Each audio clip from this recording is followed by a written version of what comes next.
get some folks involved here. Welcome into the Rob, Comrade, and Kale show. That extra syllable is worth it because Kale brings something to the program every night. Unlike the Comrade, who is Oh, the don't dirty say. Russian. Yeah, I apologize in advance for getting Chris Driver mad. He'll be up in your crap all day long. All right, I can deal with it. He'll be.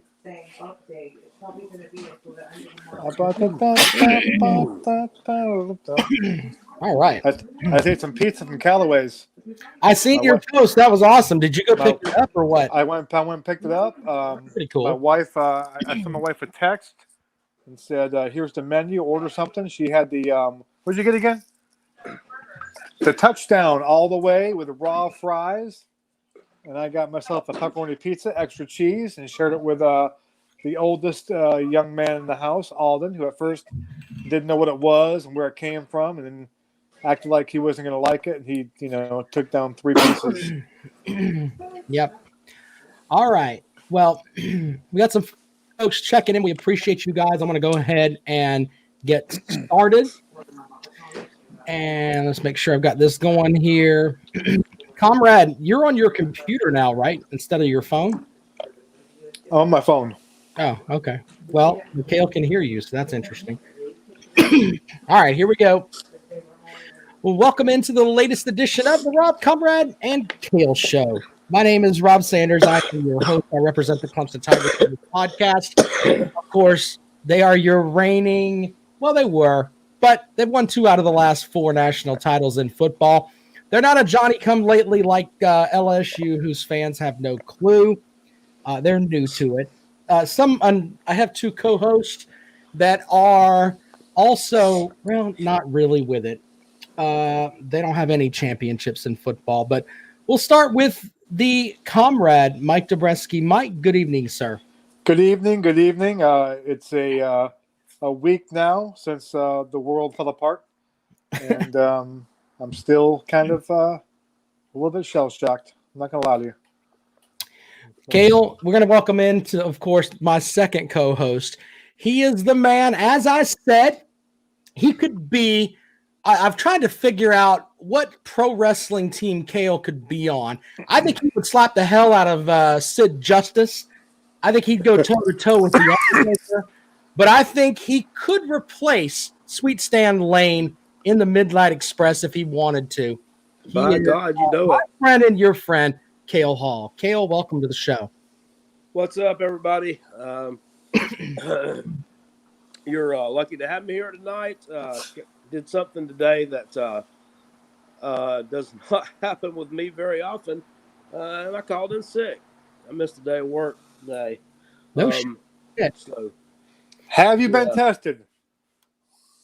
no, I'm good. I'm feeling better now. All right.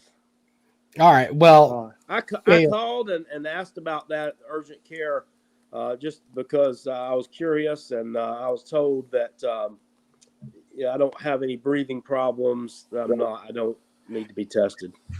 well, that's a good thing, right? I guess so. Well, we are lucky to have you here with us this evening, Kale. So thanks for joining us. We should put up a bet, by the way. Well, here's the Vegas line. Will somebody on this show, of the 3 of us, test positive for the coronavirus? That's what I'm asking. What do you think the odds are in Vegas that one of us will succumb and test positive for it? I think that Kale would have to be in the lead because Kale, with his job, he has to deal with a lot more people. I may be second because I'm going to leave the house and go and, into the studio. So that may be second. And your ass is going to be last. The funny thing is that. Well, the only thing I'm worried about, though, is that my daughter, when she's going to daycare, she had about 4 or 5 flu-ridden kids in her classroom. That's the flu. So, I could be like Kevin Durant, not only with athletic ability, but, not have the symptoms, but have the thing. So I'm a little bit worried that I could be, I'm kind of worried about going around people for that reason. Well, can we make this show not about the coronavirus, sir? Okay, Let's sure. leave All right. everything that we've Sorry. talked about. I'm sorry. So I tell you what we can do, though. I want to thank our sponsors. We'll start with Callaway's Bar and Grill. I tell you about Callaway's Bar and Grill all the time. They are open for takeout right now. You can order online through Bite Squad. By the way, if you go to Bite Squad, they'll give you I think it's like a 25% off coupon or something. So yeah, go and order from Callaway's. Go to Callaway'sBarandGrill.com. But you don't have to believe me. The Russian part of our show, the comrade, you had dinner tonight from Callaway's, right? I did. I went and picked it up from there myself.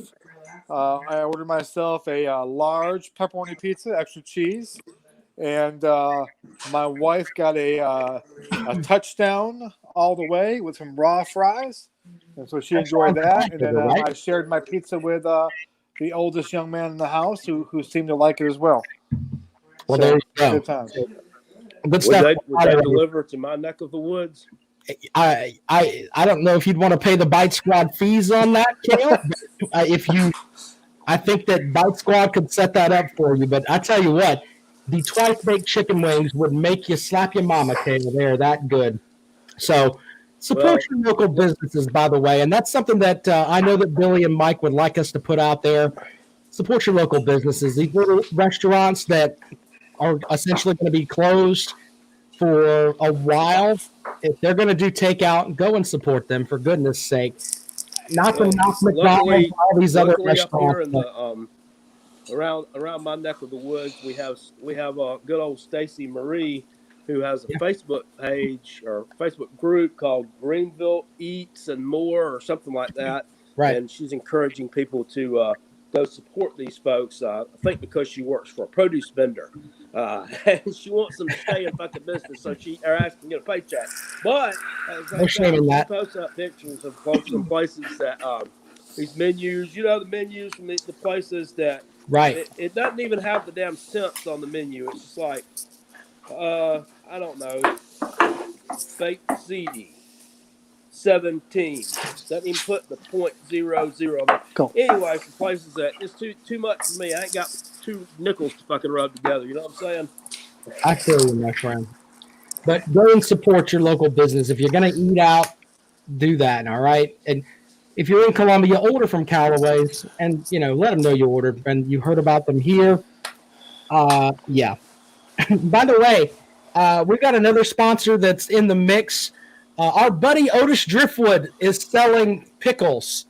And in addition to pickles, he'll let you sample his fine home brew, which we'll talk about that next time we're on the air. But apparently, we're going to be getting some fresh pickles and some of his nice, I don't know what I can call it without getting in trouble. But let's just say he makes stuff that, your granddaddy would love. We'll just leave it at that. He makes some good videos too when he gets down to it. He does do some good stuff. He does some good videos. I don't know if you ever saw the ones where Lenny shoots skyrockets out of his ass. Yeah, always good. Well, anyway, check that out. Yeah, go and check out Otis Driftwood. Find him on Facebook and order. Tell him you want some pickles and you want to sample his other stuff. That's he's got some good stuff. So we'll take care of that later on. Also, as I said, Callaway'sBarandGrill.com. Please support them, for goodness sakes. Also, DNC Trucking and Transport. If you go up and down the interstate, may not see many cars, but you're going to see trucks. But stuff still has to get moved. One of those guys that does that is Dennis Wilson with DNC Trucking and Transport. Comrade has the No Spin Zone segment. Comrade, read away. It's Tuck Spear Gamecock. I love 2 men on this planet, Will Muschamp and Donald J. Trump. Have you heard of the term Clemsoning? Dennis Wilson has asked that I read the following tweet to educate Gamecock fans on the term Clemsoning. This comes from the Twitter account Clemson Era, who is all in for one sport of football. All right, here we go. National titles Clemson 3, CockU 0. Conference titles, Clemson 25, CockU 1. Bowl wins, Clemson 25, CockU 9. 10-plus win seasons, Clemson 16, CockU 4. 9-plus win seasons, Clemson 26, CockU 7. 0 win seasons, Clemson 0, CockU 1. 0 loss seasons, Clemson 4, CockU 0. That's from Clemson Era. Follows all sports, but apparently only tweets about football. Weird. Did you read the rest of the script? There's at the bottom there. Oh, hold on. Let me pull it back up. I missed the tagline. Mm-hmm. That's right. Remember, it's shameful to be a Gamecock. Go Tigers. That message courtesy of Dennis Wilson, DNC Trucking and Transport. Thank you, Dennis. I don't know how much sugar you have to have in your tank to be able to type out cock you, but old Dennis did it there about 37 times in that one particular. Actually, Dennis did do that. So.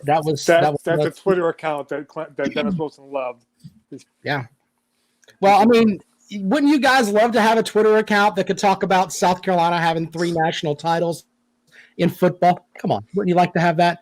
You can't. So the Comrade, if there was the fake account that did that, the Comrade would damn sure be. Would you like to have an account where you can talk about 2 national championships in baseball?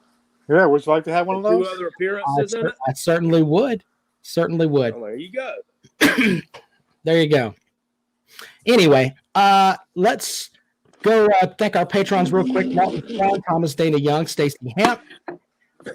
Buy some fruit from her. She's a fruit peddler. Get some fruit from Stacy Hamp. Keith Harrelson, Jamie Phillips, Tabitha Sims, Robert Knight, Positive Mike, Lisa Sester Harkins, Jeff Pritchett, Christian Young, Nathan Medlin, Eddie Hicks, Sally Donegan, and Melanie Bookhart. We appreciate you guys sponsoring the show. Not really sponsoring. Give it $1 or $2. If you want to give $1 or $2 to the show, go to robincomrade.com. It pays for this nice StreamYard software that we've got going here, which is kind of cool. So if you're watching along tonight on Facebook and YouTube, it's simple. We decided we were going to do a watch along for certain games. Sunday, we got a special matchup that we're going to do. We'll tell you about that towards the end of the show. It is going to be the Comrade Special. That's what I'm calling it. And I assure you, if what we're going to do is going to come about, it's going to piss off a lot of Clemson fans. And my two co-hosts are going to be. That definitely makes it worth its weight in gold. Well, okay, it's pretty cool. But tonight, our first watch along, we're going to watch the 4th quarter of the South Carolina and North Carolina game. This game was on August 31st of 2019. If you want to follow it on YouTube, I will have the link in the description of the show. So you can just click that link, put it up on your smart TV, watch it on 2 phones, listen to our commentary as we kind of break it down a little bit. And then go from there. Other games we may watch there, sir. What's that? About what's the timestamp where they need to start at there, sir? Yeah, the timestamp in the link that I'm going to give you is at 1 hour and 30 minutes. So that's the end of the 3rd quarter. And to give you an idea of where the game is, right now, South Carolina is beating the ever-living shit out of North Carolina. They're up 20-9. And boom. Very, very interesting game here. I'm going to go ahead and get it started over here, but I will put the timestamp in there in the description of the show if you want to watch along with that. So very, very simple.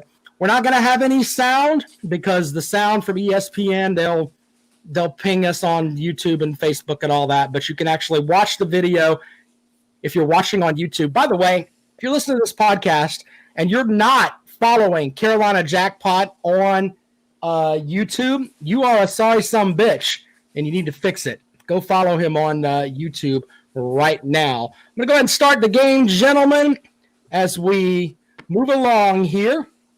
As we watch, you can see North Carolina has got it moving here.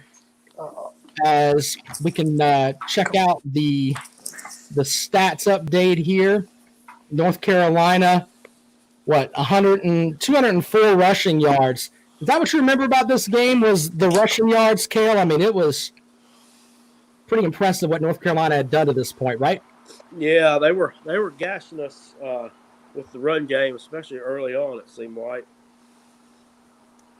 Well, right here, North Carolina is set up. They've got the ball moving along here as a little buffer in action there. Hopefully that'll smooth out in a second. But it just seemed like up to this point, I mean, Mike, you were watching the game, I'm sure.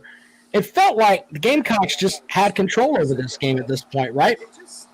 Well, it felt good. I watched it at my mom's house, and I was looking forward to kind of, getting on the message boards or the Facebook groups and making fun of the ACC.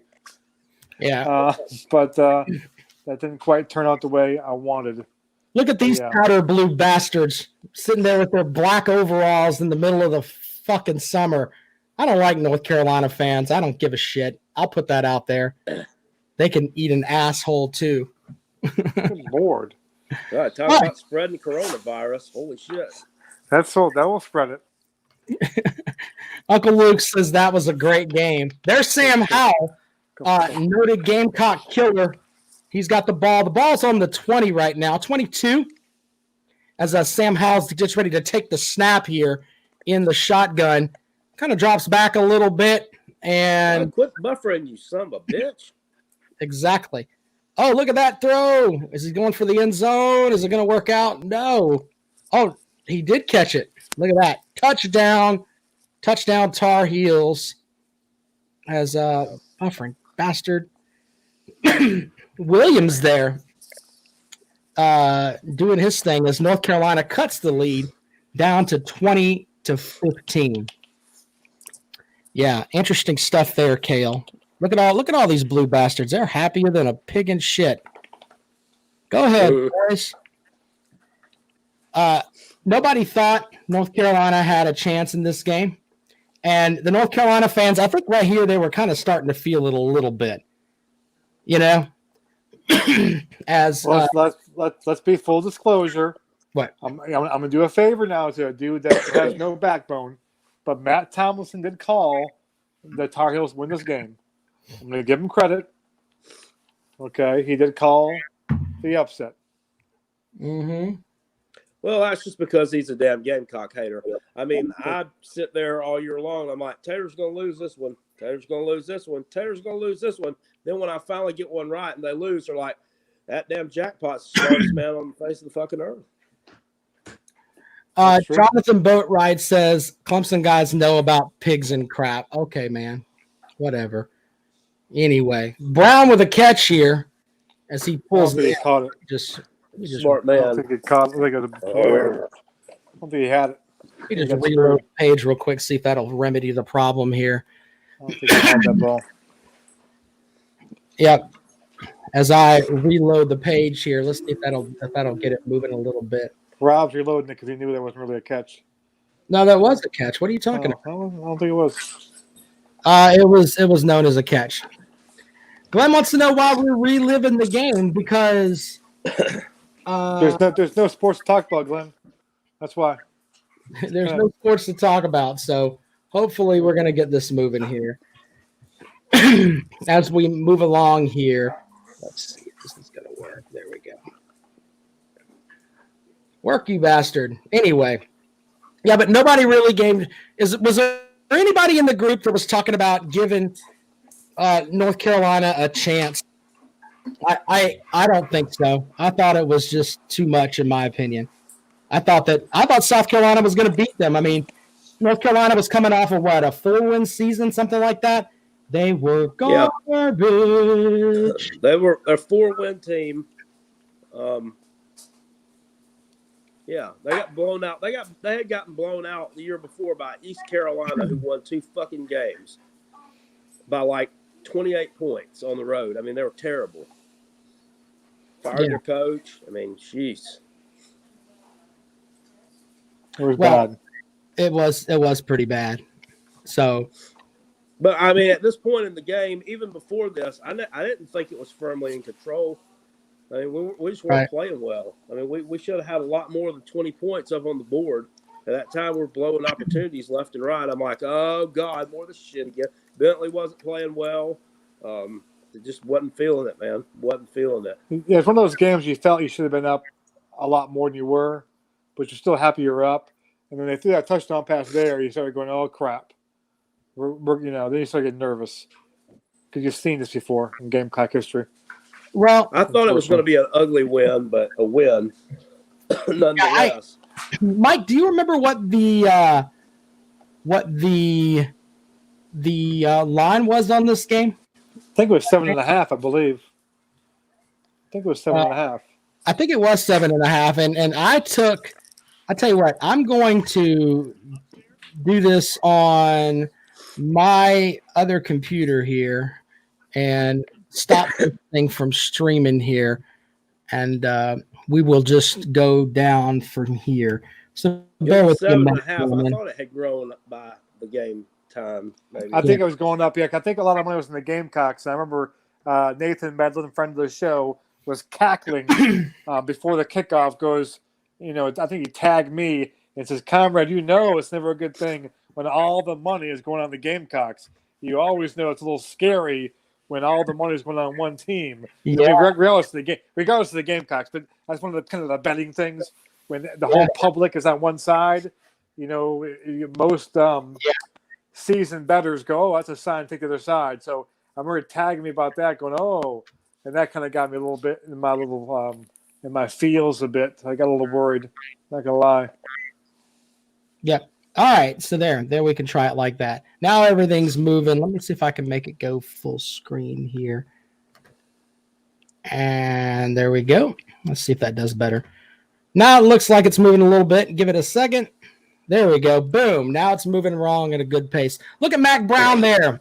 This guy's doing his thing. He's going for 2 here. I think at this point, this is when Kale probably wanted to pick up his phone and do something stupid. Watch this speed option play.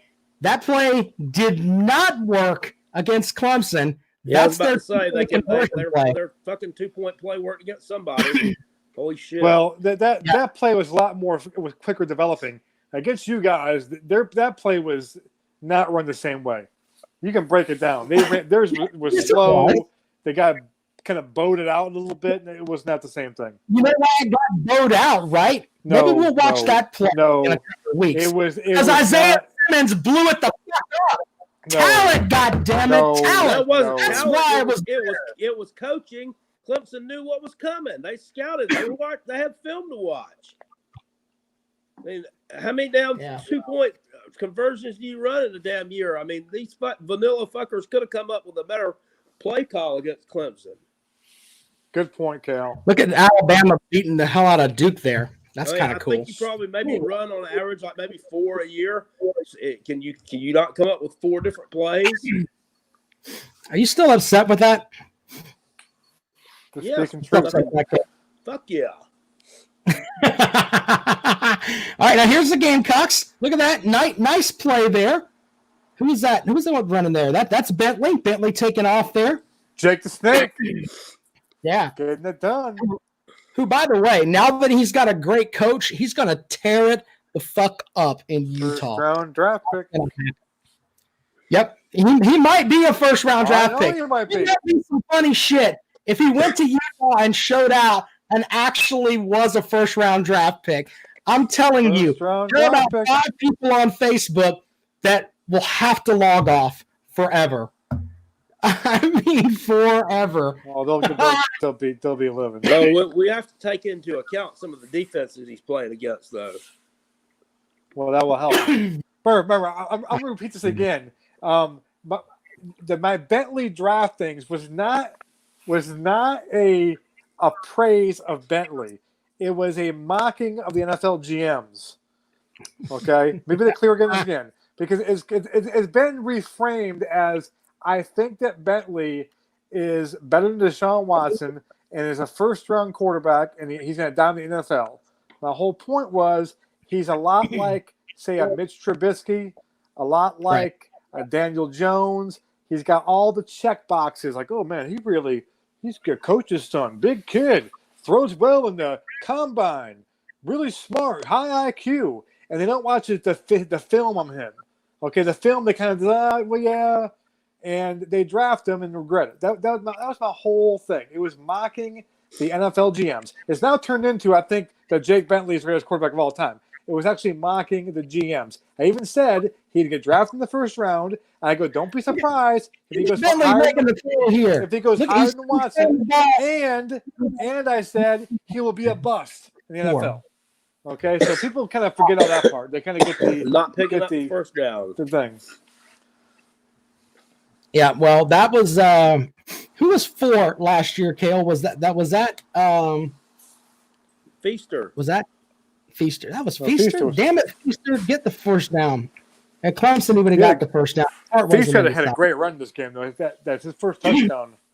Yeah. Like I was seeing Heisman Trophy talk after that run he had early in the game. All right, this is kind of a big play here. Well, no, the Gamecocks are going to punt. By the way, your best player on the team last year was Joseph Charlton. Look at this guy. Boom! What a great punt right there inside the 10, inside the 5. Look at that. Cale, you love that punter, right? What's that? Yeah. He's the best player on the team. 2 years in a row. Ice water in his veins. So North Carolina gets the ball. They're down 20-17, about 11 minutes and 43 seconds to go in the fourth quarter here. As North Carolina run the ball, Williams gets the snap and gets stopped. Look at who is that? Is that 7 is – who is that? Is that – yeah, Wanham. No, 8 got him. DJ Wanham. Good player for the Gamecocks. The only thing he did in his life that was dumb is go to South Carolina. He probably could have played at East Carolina, several other schools that have more football prowess. But chose to charitable work and go to South Carolina. So the Gamecocks still looking good here. They get the stop there. Now it's third down, and they got North Carolina goes a runoff tackle up the right side there. Number 8, if I remember correctly, for North Carolina, he had a pretty decent game as well. But the killer in this game is Sam fucking Howell. And if I remember correctly, let's watch this third down play as he looks to the sidelines. By the way, he's looking to the sidelines, going to get a play there. Uncle Luke asks, why do y'all hate UNC? Just being curious. I'm not mad. I don't mind y'all hating UNC.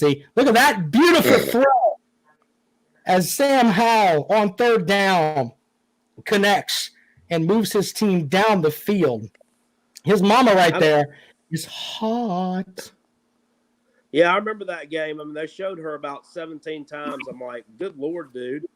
I mean, just go she's on the after the game plan, or whatever. Yep. I mean, I don't think she's that hot. I want to see some football. God damn. Anyway, I was interested and focused on football during this game.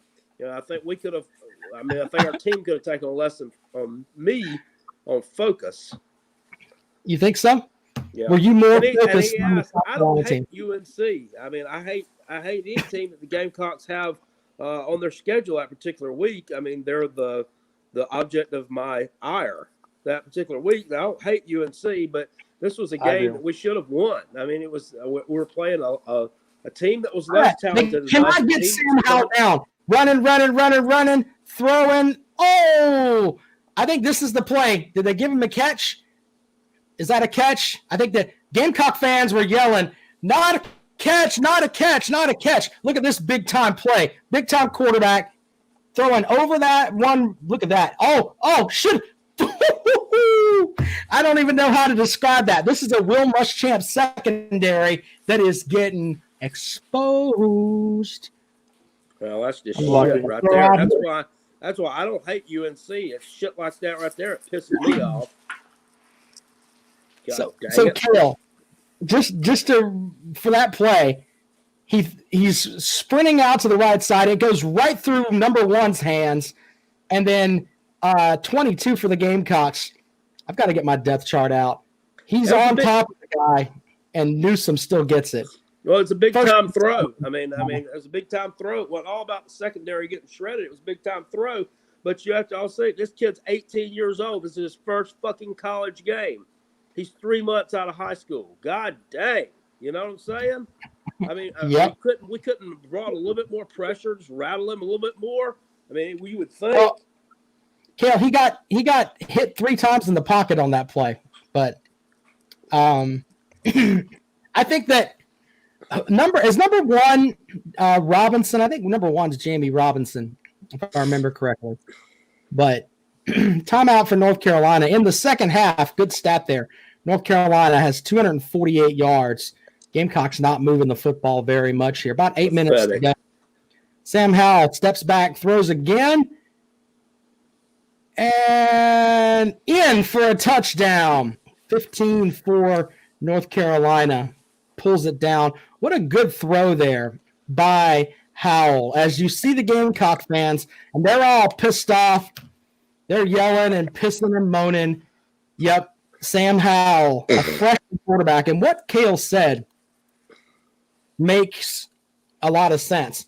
Oh, they're saying that YouTube took our feed down. I don't get that. Did YouTube take our feed down? Huh. We'll have to check on that. Damn YouTube. Let's see. No, it says They did. Screen No, it's spent for policy violations. what the hell? I don't know what the policy violations are. Maybe when we're streaming another YouTube video. That doesn't make any sense. Well, anyway, I don't think Facebook's going to take it down because I've streamed enough stuff there, but maybe I'll try to reload it on the YouTube page here in a little bit. That's a mess. Corrales there with the catch. How does that happen? I don't get that. I mean, we're streaming another YouTube video. How does that work? That doesn't make any sense. Anyway, so moving along here. Let's see here. We've got some comments. Crapalina got tired of his lame cocks getting embarrassed. Okay, then. There's that. What are we talking about? Anyway, I think he's talking about Cale. Georgia State beating up on Tennessee. That was a game that shocked everybody that day. What a mess. That's your coach. What a mess. Coach you love. Violation. Cussing? You can't cuss on YouTube? Oh, God. All right, so Gamecocks get the ball 1st and 10 on the 25, and it looks like Bentley's going to do something here. What does he do? He throws it. Oh. It's kind of behind him a little bit there, right, comrade? Just a little bit. A little bit. So can't really blame the receiver on that. Peter hit him in stride there. He could have caught it still, but it wasn't a great throw. But you like to see him still catch that. But what a mess. Oh, he says he's kidding. Okay, about the cussing. I don't know what the hell the deal is with that. So, yeah. So here we go. Bentley again, and boom. As North Carolina gets the stop there on defense, Ross Jr. makes a big play as number 5. That would be – who was the other running back you guys had, Cale? Was it Dowdle? Yeah, Dowdle. There we go. Yeah. Tamman says he kicked the locker afterwards. That's funny. All right, so Bentley back to pass, 3rd and 12, and sacked. Look at Mac Brown. Yeah, buddy. He was happy. Cale, how are you feeling at this point? Down 4 after you were up, 11, like in game time 8 minutes ago. I was blown up.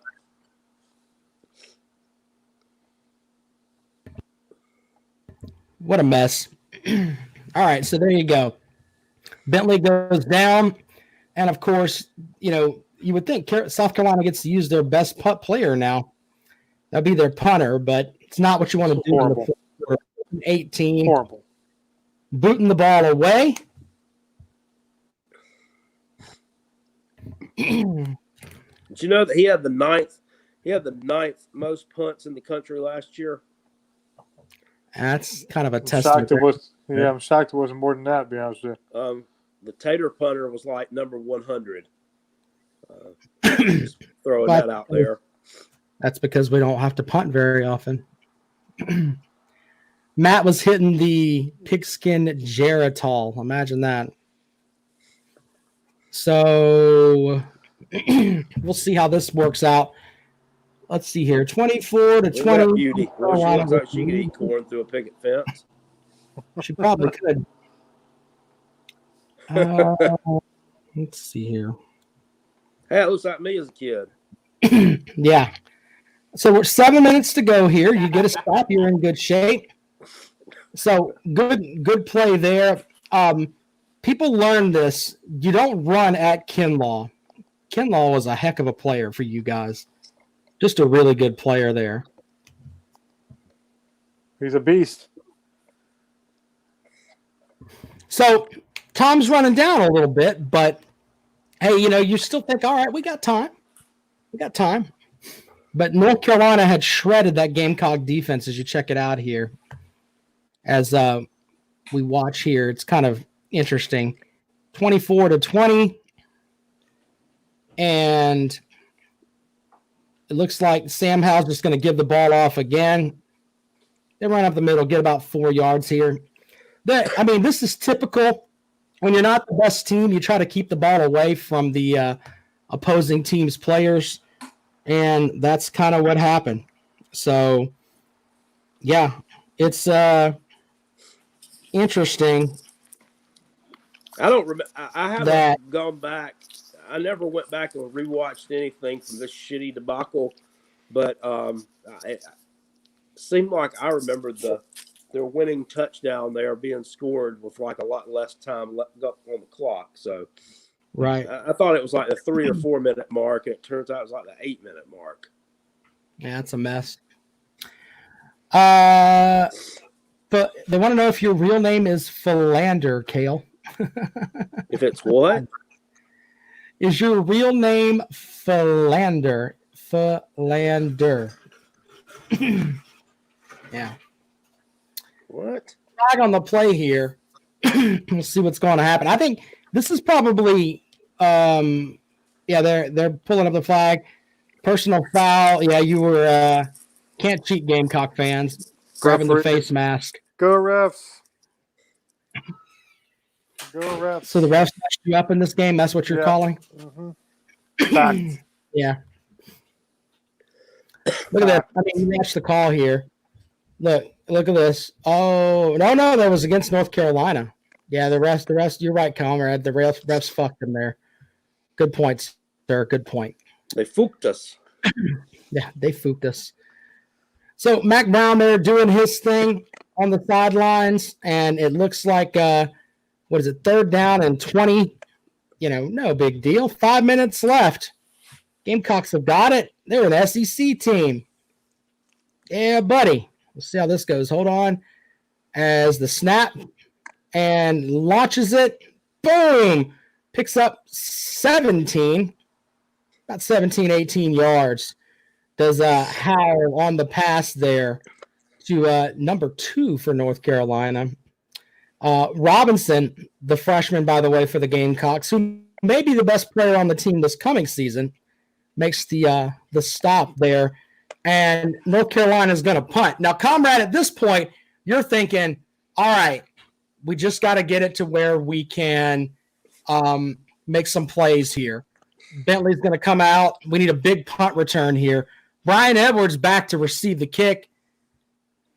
Pretty good punt by the North Carolina punter here. Edwards steps back and gets about 3 yards. You needed more than that. So here's the scene. He's out. Yeah, they're on the 25, 27-yard line, something like that. What a catch by that young man. So they're showing some highlights here. So big-time play there for him as number 15, and that was the earlier catch Corrales made to put the Tar Heels ahead. So now, if you're a Gamecock fan, you're in sweat mode because you've got to go out and get a touchdown here. I had confidence that Bentley would do it. I honestly did. He always seems to make some big plays when they need it. If you look back to what was it, the Louisiana Tech game a couple of years ago, he made enough plays. He did do that. So, I mean, he's not like Connor Shaw at Missouri, but Bentley was a pretty good quarterback. I don't think anybody was Connor Shaw. Look at Muschamp. He has no clue what's going on. The offense is out there. What the hell are they doing? I don't know. That's what he's thinking. Look at Bentley getting blitzed again and gets about 3 yards. That brings up third down for the Gamecocks here. So might as well be going backwards. Allison Williams doing her thing. She's pretty hot. Muschamp doesn't know what's going on. He's talking into his headset. It's not even plugged in. He's look at all these Gamecock fans all pissed off. Let me get on Twitter. I'm mad. Let's see here. All right. So Bentley, this is 3rd down and 7 on the 27-yard line. Low snap. Bentley, breaks out of it. What a good play. I remember that. And the heave. Oh, and the flags come out. Look at the refs helping this SEC team. As Bentley just throws up a jump ball into 3 guys. There's some North Carolina fan with his stupid powder blue shirt on. Fuck that guy. Look at that dumbass with a basketball jersey on in front of him at a football game. Yeah. Pass interference, defense, Gamecocks. What is that? I mean, that was a pretty Hollins on the play there. Unbelievable. Horrible. Jonathan, we did hear about Marcus Lattimore and the stuff that happened in Nebraska, but I kind of think pisses me off. Was that pass interference? I don't think so. He was playing the ball. He fairly tackled him. Yes, it was. Oh, God damn. Look at Bentley again. Take it off. And you can make the argument that right there is where he might have messed up his foot, about the 3-minute mark there. No, he kicked the locker. Yeah. Well, and he might have. You don't know. The 24-20, South Carolina needs it. Bentley's there, 2nd down. Gets about 4 yards on 1st down. And he steps back to pass and throws it again.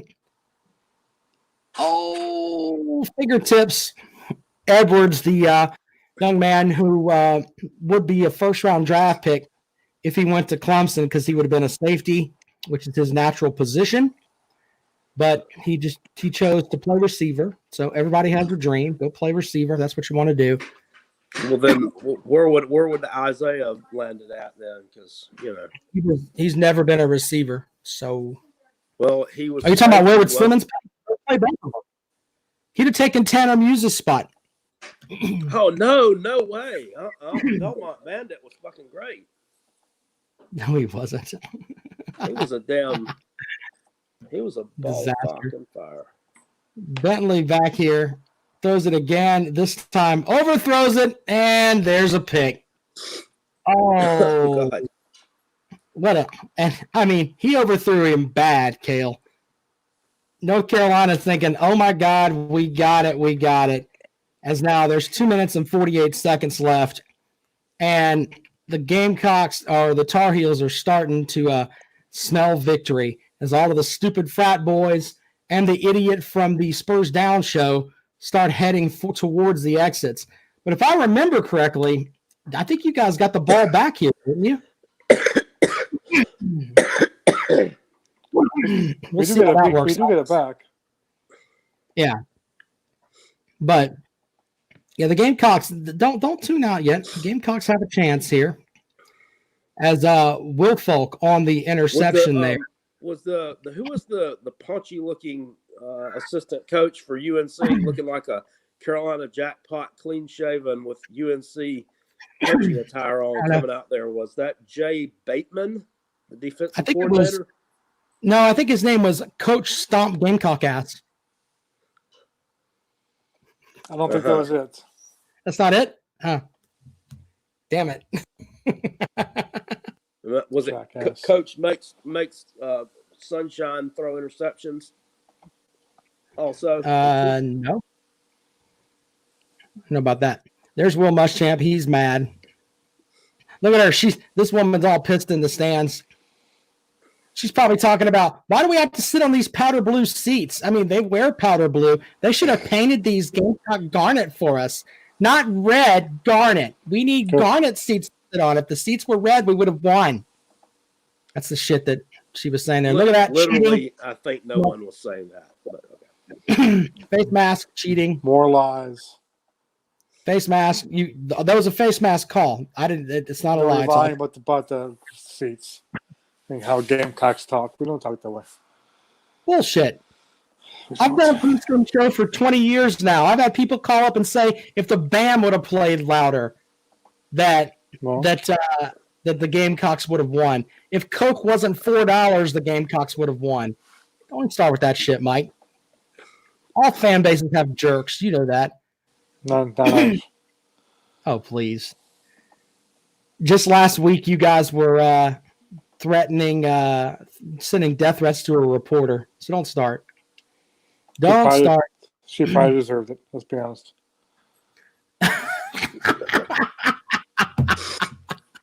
Holy shit. That's where we're at right now.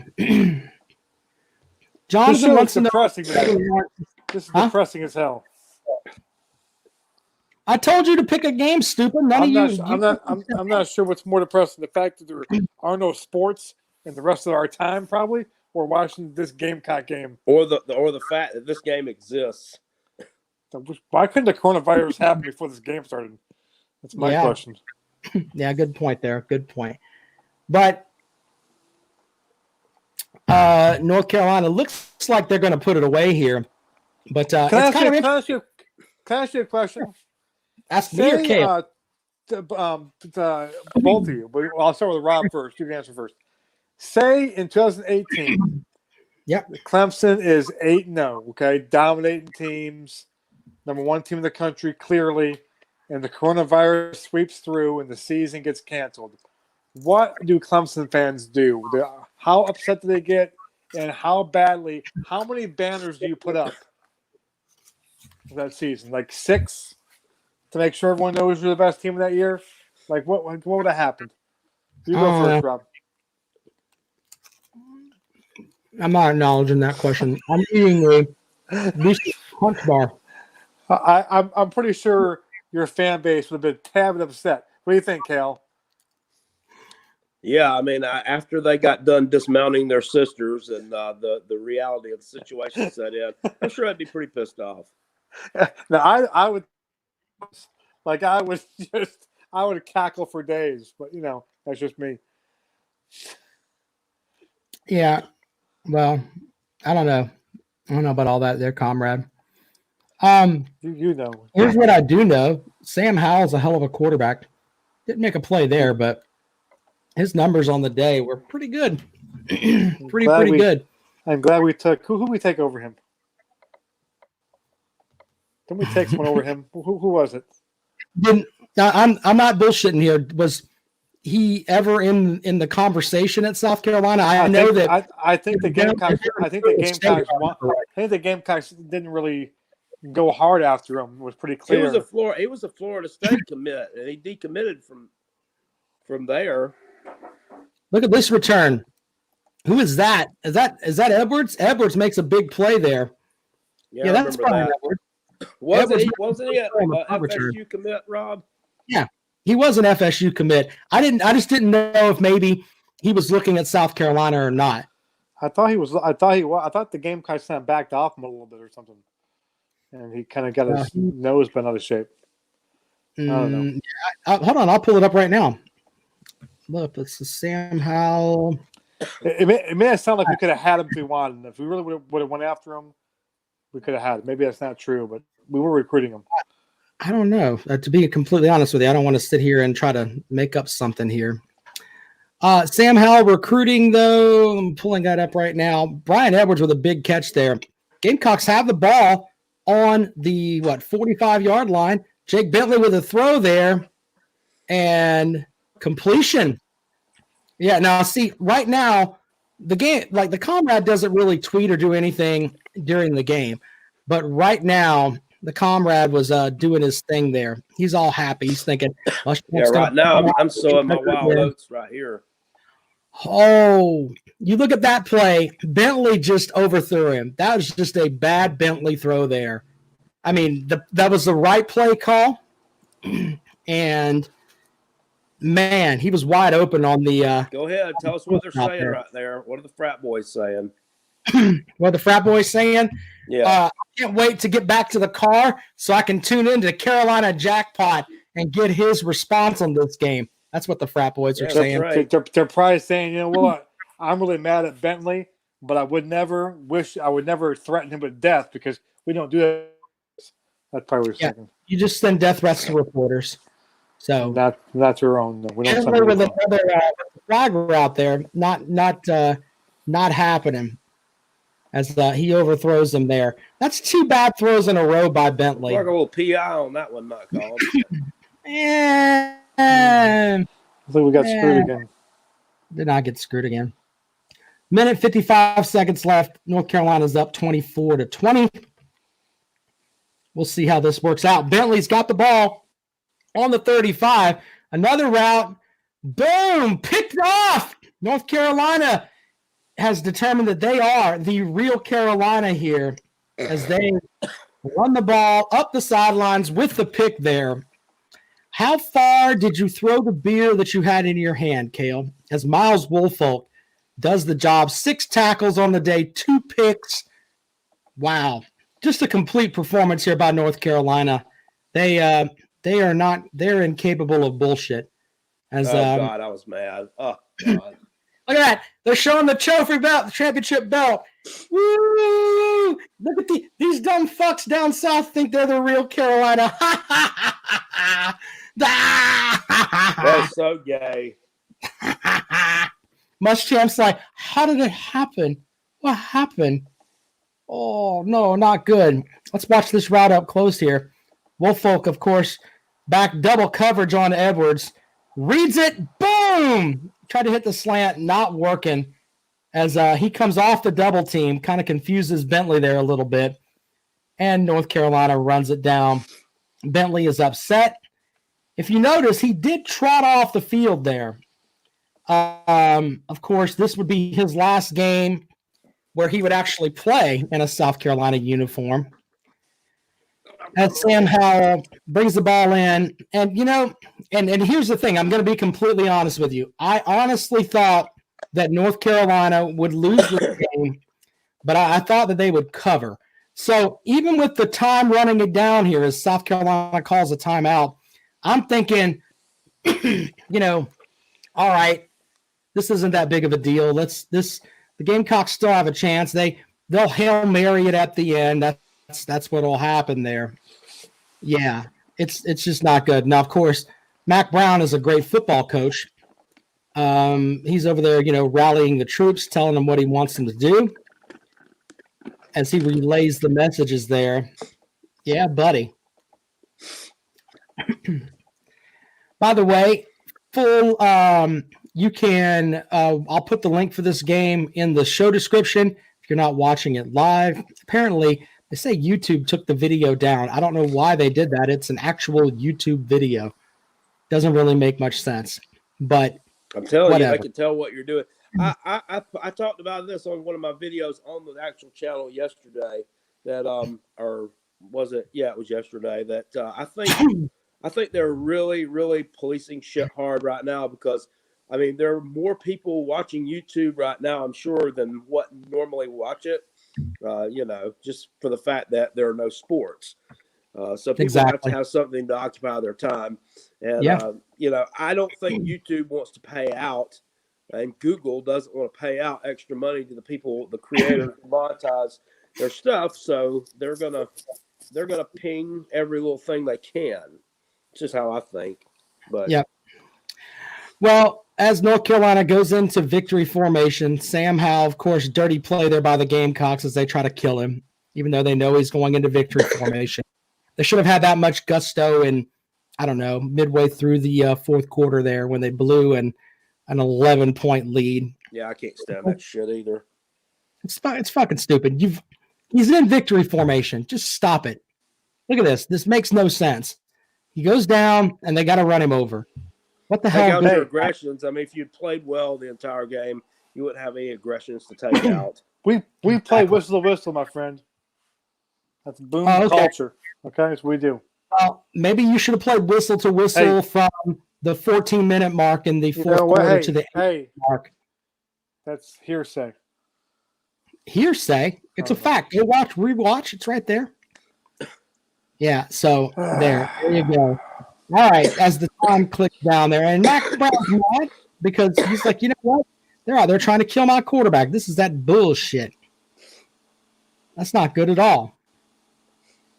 So there you go, as North Carolina is going to win this game 24-20. I think, of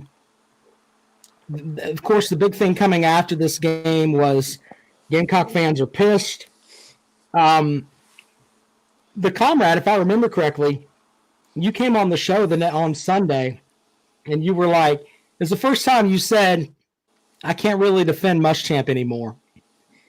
So, which is a step in the right direction, because after this season, I don't think Muschamp's going to be there anymore. So there's that. Look at that. Look at all those seats. Looks like a coronavirus broke out. Yeah, it looks like everybody talked about the coronavirus and then went from there. You know, all right. It's a little known fact. The Mac Brown's first game at UNC the first time around was against who? Gamecocks. Gamecocks, yep. Yeah. And I was there, 1988, at Williams-Brice, game 1. We beat him 31-10. Well, I thought my prediction was to beat this. 88 was that was Joe Morrison. Yeah. Well, I predicted that we'd beat them the same score. I think that was my prediction. Yeah. I said, it's gonna be a little kind of Back to the Future, 31-10. I was off slightly. My prediction. Yeah, I often said if Coach Joe hadn't passed away when he did, I think it would have been at South Carolina for at least another 7 or 8 years. I don't think that we would have ever gotten near in the mess that we did there in the early 1990s, where we just came out of the 90s. It's absolutely not worth a shit. And North Carolina set us back at least 10 years. Yeah, that was a disheartening play. There's a thought that that on that play that might have been where Bentley got hurt as well. He did trot off the field, and then of course the Lon's Frank injury is what they call it there, Mike. Liz Frank. Sounds like a good-looking female. Liz Frank, didn't he used to be the Florida quarterback?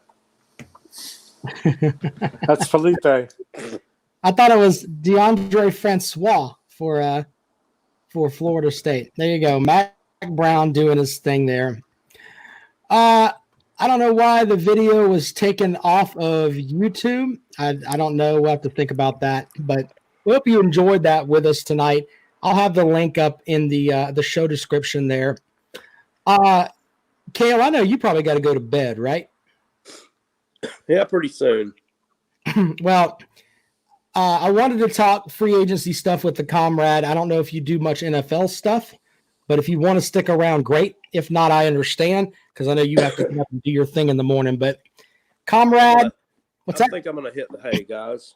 All right. Appreciate it. Carolina Jackpot checking out. And I'm going to try to repost this video on the YouTube page, Cale, and see if they'll let it fly. We'll see what happens.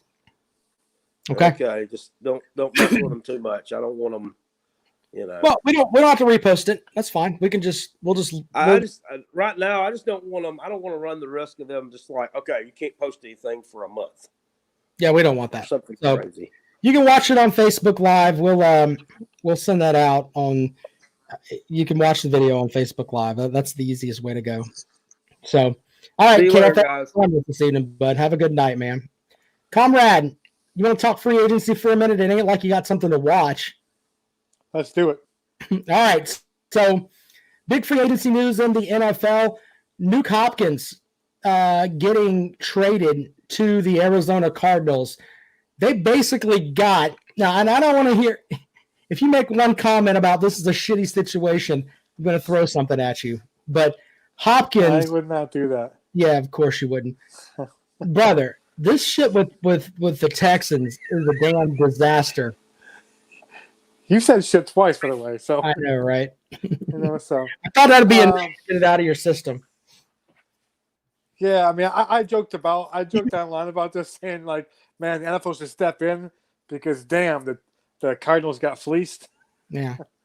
But the Papa Comrade, who lives in Phoenix, Arizona, so he's a quasi Cardinal fan. I mean, he pulls for the hometown team, and he sent me a text and said, "Great trade for my Cardinals." So he's excited about it. Yeah. I told him he was full of shit. Get it? Shit. So no, pretty crazy. It appears that that Bill O'Brien doesn't know what he's doing.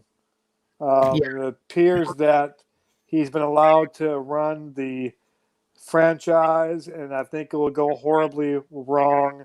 The Michael Irvin story came out today that he basically brought Hopkins in and compared him to Aaron Hernandez. Yeah, and then I don't mean to laugh, but Lord, what the hell is that all about? I don't think Bill O'Brien is the brightest dude. Here's Bill O'Brien's problem. Okay, let me give you Bill O'Brien's problem. Okay, Bill O'Brien's problem is he's trying to be like Bill Belichick. Okay, and the problem is there's only one Bill Belichick. You can't try to be somebody you're not. And Bill Belichick can pull it off because one, he's a genius, and two, he wins. And Bill O'Brien is not the genius, yet tries to act like Belichick, and it does not work out the same way. It doesn't go the same way. So, and you see this a lot of times. It's why Bill Belichick people aren't that great when they leave him. I think they all try to be like him.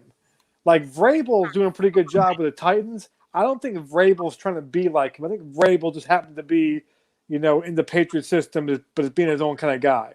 But a lot of these guys who leave Belichick try to act just like him, and it just doesn't. It's not. It works for Belichick, okay? But that's who he is. Belichick doesn't do it as an act. That's who he is.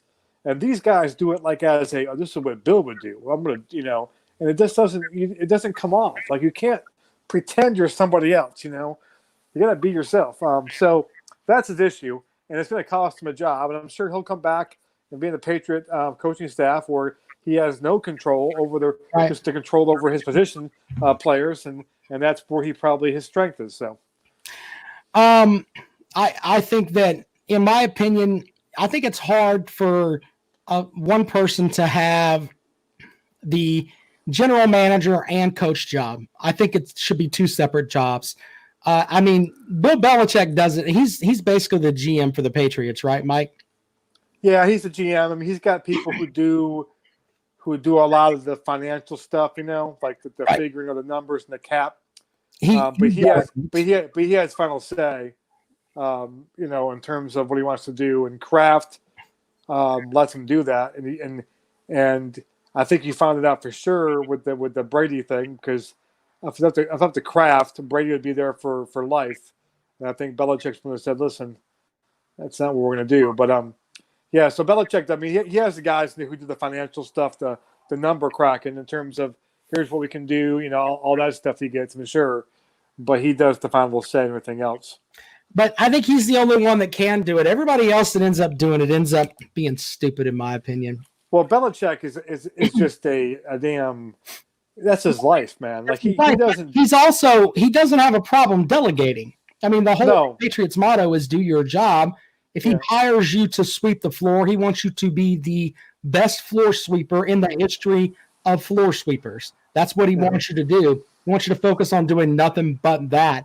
I think that's why older players that go there, he tells them, look, I want you to do just this, and that's it.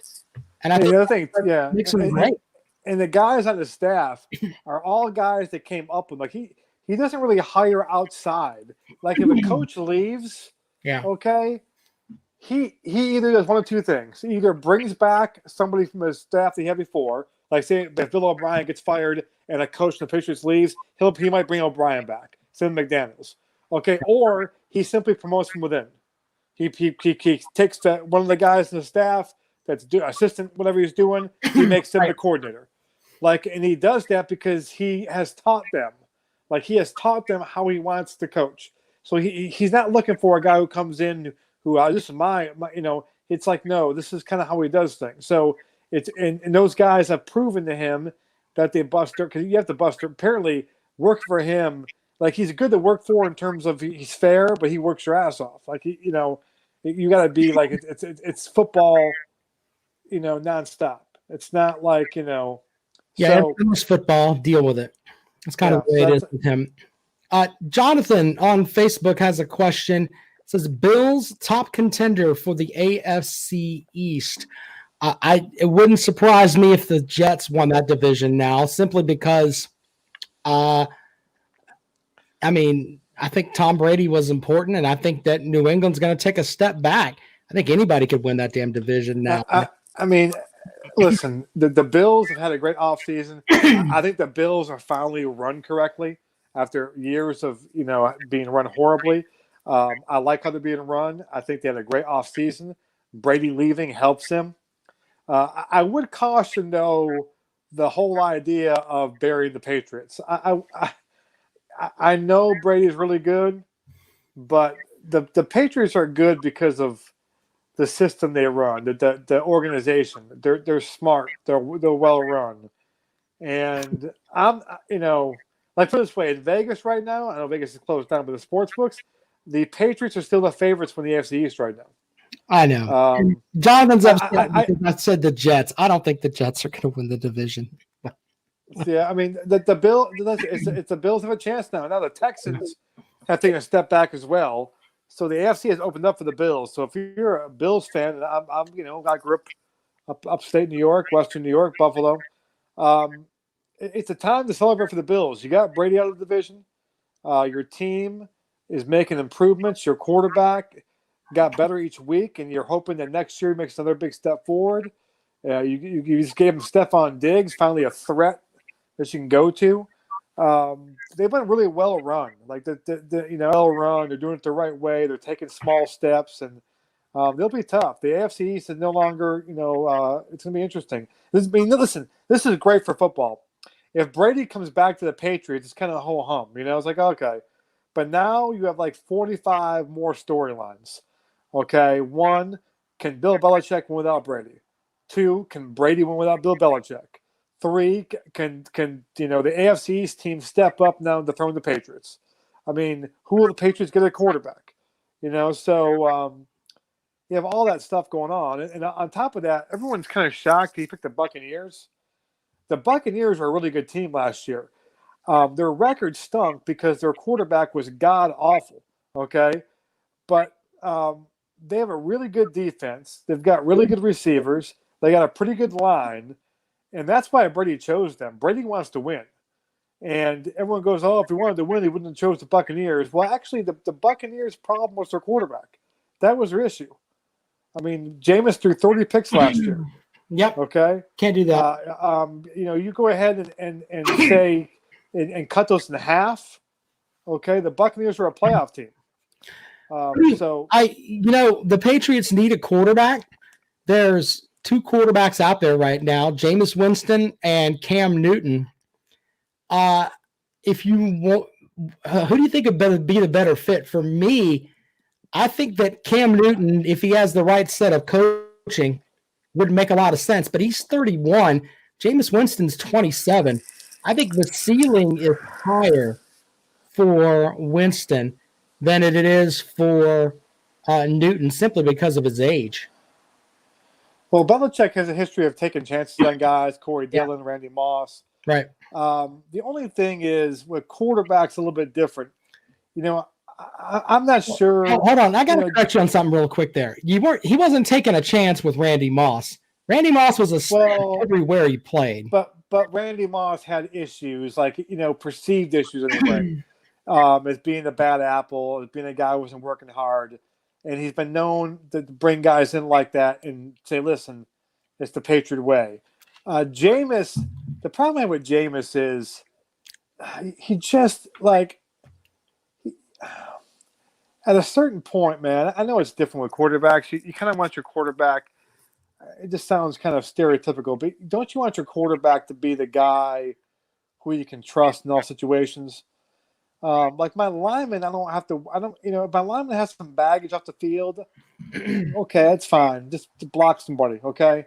The quarterback, I don't know. I just it's kind of risky. Your quarterback's supposed to be like your poster boy. I mean, that makes and Jameis is still got caught in the Uber, or he did the Uber car grabbing the girl, and he lied about it. He still seems to lie with his first instinct. So I don't know if that's one that Belichick wants. It would be a great troll job though if Belichick kicked Jameis Winston and win the AFC East with Jameis, and basically kind of a shot at Brady. I can win with anybody. Okay, well, but Cam Newton, like I would take Cam Newton. The issue with Cam is how healthy is he, and the problem right now is because of this coronavirus stuff. You can't really send doctors, and you can't do the due diligence you would do normally. Like normally, right now, I'm pretty sure Belichick would fly him in and give him a physical and kind of go over everything and kind of make a decision. The problem is all these teams, they can't do that, so they're not really sure, and all they know is the Panthers want to get rid of him, and that tells teams like, well, good Lord, are the Panthers being stupid, or the Panthers know he's washed up? And you have no way of really knowing because you can't really get to him to give him a physical or give him to see, to check his medicals. Really, I guess they can send the paperwork over to him, but to really see him and to work him out, and say, all right, how is the arm? Because it's not just his foot, okay? It's his arm, his shoulder too. I mean, it's not just the Liz Frank thing. He had the Liz Frank thing too. That Bentley had the Liz Frank heals. That's not like an issue. But like it's his arm. I mean, you can't play in this league if you're like at Chad Pennington back in the day. He tried coming back and was throwing lollipops up there. So I'm not sure the arm issue is a big thing, but I think Cam gets a bad rap sometimes. I think you can make your own judgments of why he gets a bad rap, but I think he's got a chip on his shoulder right now. I think he would welcome going to the Patriots. I think he would want to prove people wrong that he's like an individual and can't get along. I think he'd prove that. I think he's got all the makings of a Patriot kind of a signing, right? That kind of guy, like a Corey, like he's kind of got Corey Dillon, kind of like perceived baggage, a lot of talent. The only problem is is he healthy? Like is he washed up? I mean, what's his arm like? And if his arm is getting better and he can get back to close to where he was, not going to be exactly what he was. I mean, he was a freak show at one time. He could run you over and throw the ball downfield 80 yards. I mean, you're not getting that guy back. But if you get back a guy who's been an MVP, who's been to a Super Bowl, and is back to being 80% of what he was, I mean, Belichick can win with that guy. He can win with 80% Cam Newton in a second. So just to see what happens with the Patriots, yeah. We'll see what happens. Why are you not a Patriots fan? Seriously, I'm not. I'm not. You love. Here's my thing. Okay, let me go full disclosure. Okay, full disclosure here. This always gets in the rooms. Okay, I really don't have. Okay, my life revolves around two things. Okay, not counting my family and kids. Okay, my sports life. Let me put it this way. Yeah, hold it. My wife will hear this. Thanks a lot. His kids. No. My sports life revolves around the Red Sox and the Gamecocks. That's real. That keeps me busy. Okay. Sure. So, in the Gamecocks, of course, all sports: baseball, basketball, football, whole deal. Okay. So, when it comes to the NFL, I don't have a team that I simply like I pulled for the Bills. I grew up a Bills fan, but I never was a person that had all kinds of Bills stuff I'm wearing. I like to see them do well. If they don't do well, I mean, life goes on. Okay, when the Red Sox lose, I get a little bit like annoyed. I get a little bad mood. When the Gamecocks lose, good lord, I have to take a walk. Okay, um, but the Bills don't do that. So I like the Bills. I like the Giants. Okay, and the story with the Giants is because my old college roommate from New Jersey was a huge Giants fan. He died of colon cancer. Good lord, 12 years ago, 13 years ago, just before their '07 run where they beat the Patriots in the Super Bowl. Right. And so when the playoffs started, I was kind of pulling for him, and they had a great run. And so I kind of liked Eli a lot and Coughlin. Coughlin's from Syracuse. So I became I pulled for the Giants. I don't own anything Giants. I don't own a Giants hat or a shirt. Okay, I don't own a Bills hat or shirt either. Okay, so Giants and Bills. The Patriots. Okay, most people.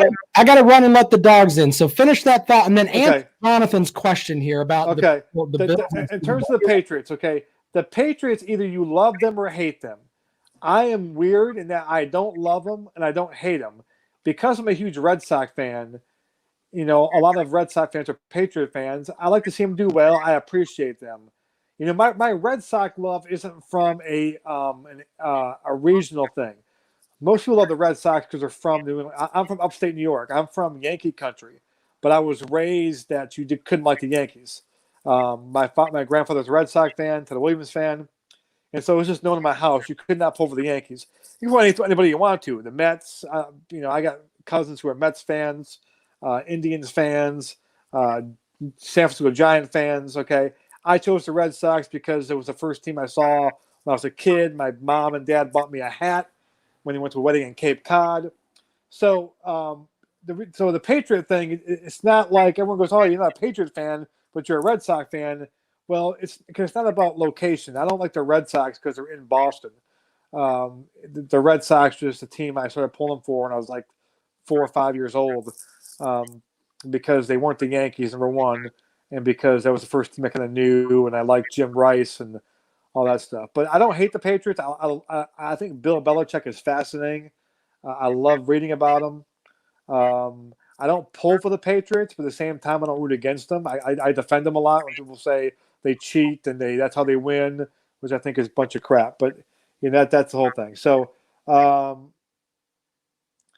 then there's Lyman, there's Richie's Incognito. Yeah, the Bills got a good team, man. The Bills are good, and I'm glad to see it. If people don't realize, I'm not sure where you're from, Jonathan, but I'm from Rochester, New York, and Bills fans are dedicated, man. When I was growing up, the Bills were horrible. Like when I was a little kid, they were horrible. Like they were like I remember when I was really young, I did not think the Buffalo Bills were a real NFL team. Like I thought when they played the Dallas Cowboys one time in 1985, I thought that was hilarious. They were playing the Cowboys because I thought the Cowboys and Bills couldn't play each other because the Bills weren't in the same like professional league as the Cowboys. Like that's how bad the Bills were when I was a kid. They always were a joke, and then they turned it around in the late '80s with Jim Kelly, and then in my high school years they were like the best team in the AFC, and so forth. But Bills fans, like they pack the place, man. They're diehard fans, and so I'm kind of glad for them. It'd be good to see them getting good again and getting relevant again because they've been horrible for so long. So that's good too. Comrade, we got to tell them about we'll read Dennis's comment here. I grew up in Miami, but it was only Miami Dolphins and Hurricanes. Wasn't any Heat, Marlins, none of that. Jonathan says he became a fan of the Bills in the early 90s. So, yeah, it was fun to love them in the 90s. I mean, Bruce Smith. Who else do they have on that team? Jim Kelly. Bruce, Thurman Thomas, Jim Kelly. Yeah, I mean, if you became a Bills fan in the early 90s, I mean, and let me rephrase this too. You kind of jumped in the bandwagon, okay? But as Jonathan is still a Bills fan, he's still a Bills fan even despite that. So there's nothing wrong with becoming a fan. Like when a team, that's what happens a lot of times too. A team gets good, you like them. It's just like if Jonathan was like how some fans I know are, he would have left the Bills 20 years ago and said, well, they're crap now. I'm going to be a whatever fan. So I'm glad that you stuck with them. And it's cool if they can get kind of back to the top of the mountain here. It'll be a good NFL. If we hopefully we'll have an NFL season. Good Lord, just coronavirus stuff. But Tom Brady going elsewhere though makes the NFL a lot more exciting, just in terms of storylines and games to watch and a lot of stuff too. So, all right, well, comrade, Sunday night, we're gonna do another watch along, I think, and I don't know our YouTube folks. They're just gonna have to. We'll try to stream it on YouTube, see if they'll let it stay up there. I don't know, but we're gonna do I'm calling it the Comrade Special. You want to tell people what it is, or you want to make them wait? we're gonna watch a game that is from an area where Dennis Wilson grew up. It is from Miami. It's a bowl game. It's a BCS bowl game, so you know it's big. Between two giant great teams.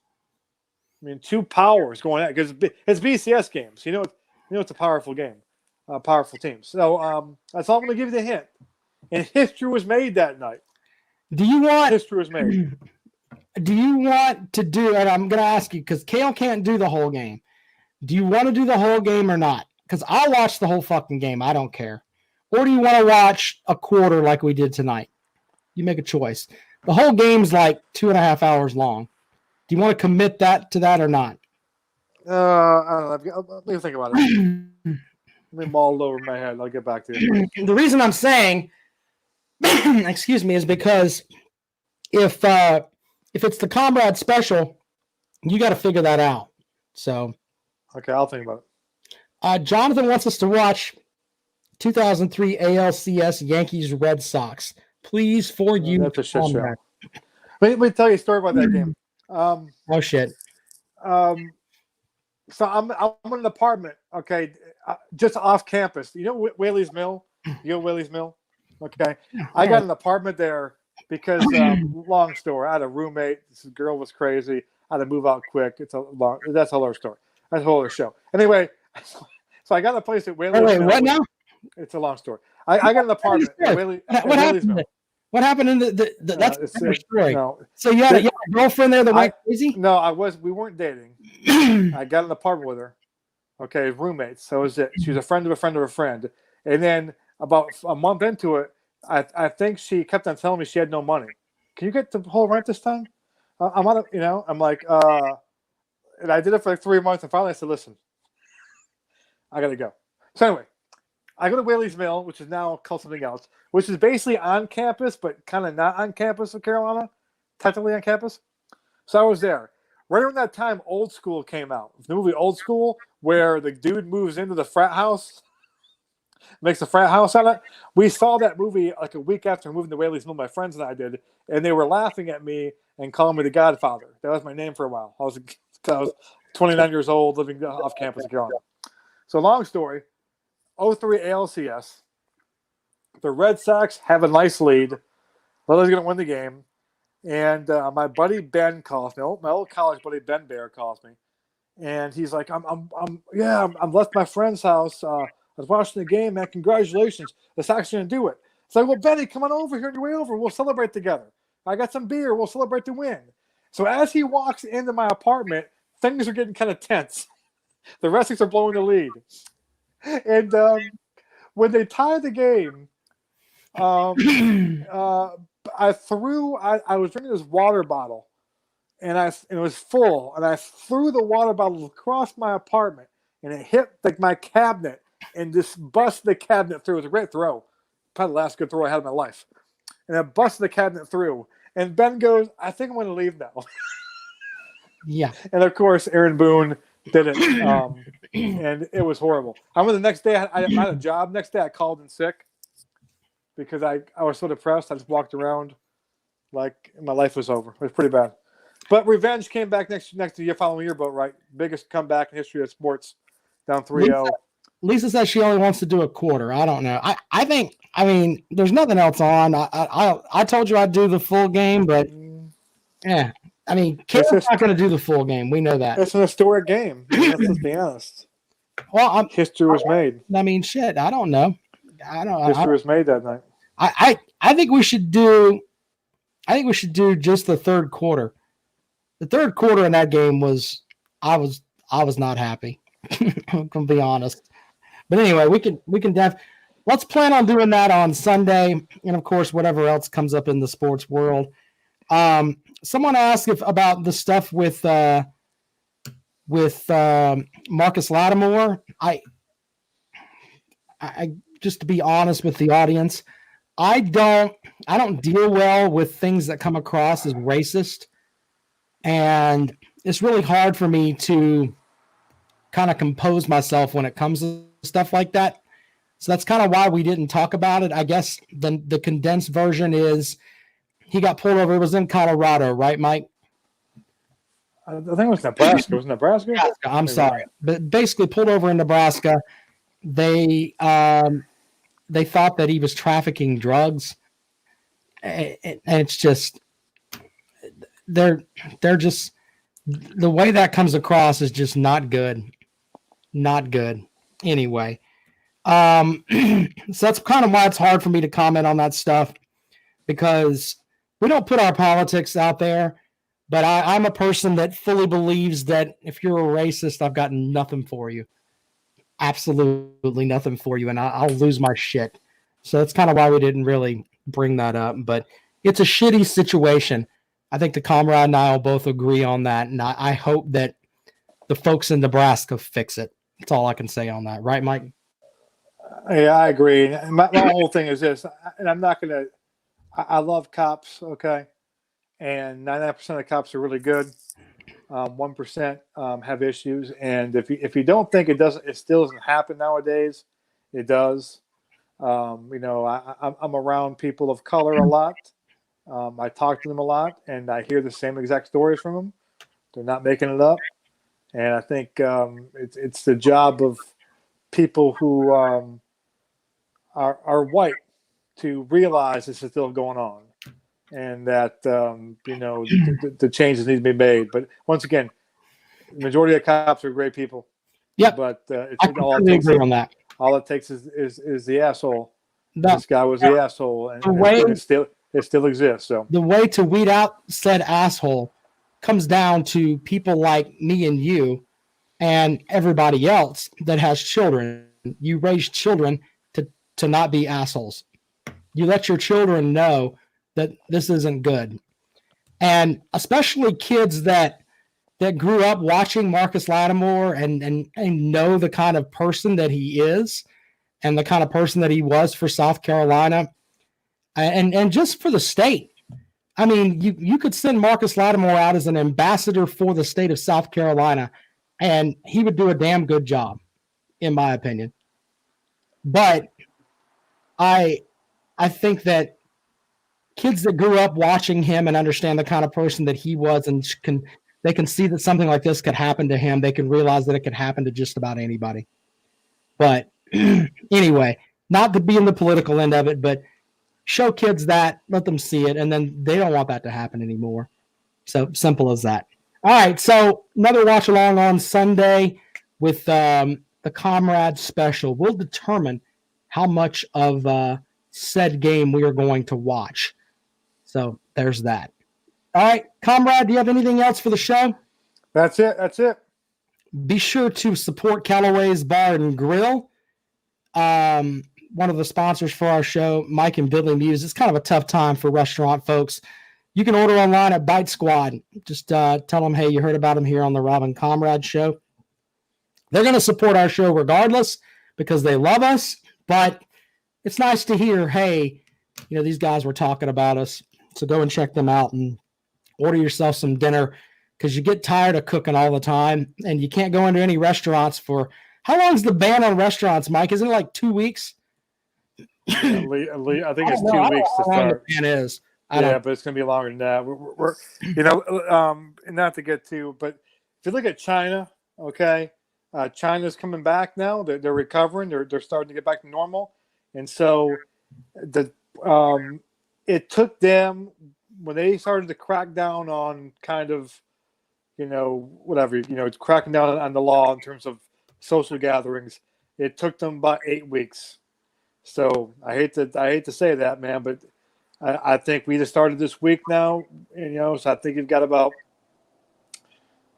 middle of May before things look like they're going back. That will be totally normal middle of May, because it's not totally normal now in China. So middle of May, when all of a sudden now maybe restaurants kind of open back up. Okay, limited time. Maybe you start kind of getting into some baseball games with no fans maybe still, but they're playing, and slowly kind of get into. So that's kind of the best case scenario is middle of May, we see a light at the end of the tunnel. So the whole April 15th stuff, or, those dates they put out there, those dates are going to change, I think, here soon. You're already seeing the Masters got canceled. The Heritage got canceled, which is a week after the Masters. The U.S. the Baseball Hall of Fame, but it's been canceled. The induction stuff, which so we'll see. Anyway, there's that. Be sure to check us out on Sunday as we roll along here. Sorry to the YouTube folks. I don't know what happened. We'll figure it out. But yeah, watch along on Sunday, the Comrade special. And then we got some other stuff that I want to watch. We'll tell you about that as we get there on Sunday. And with that, the show is a wrap.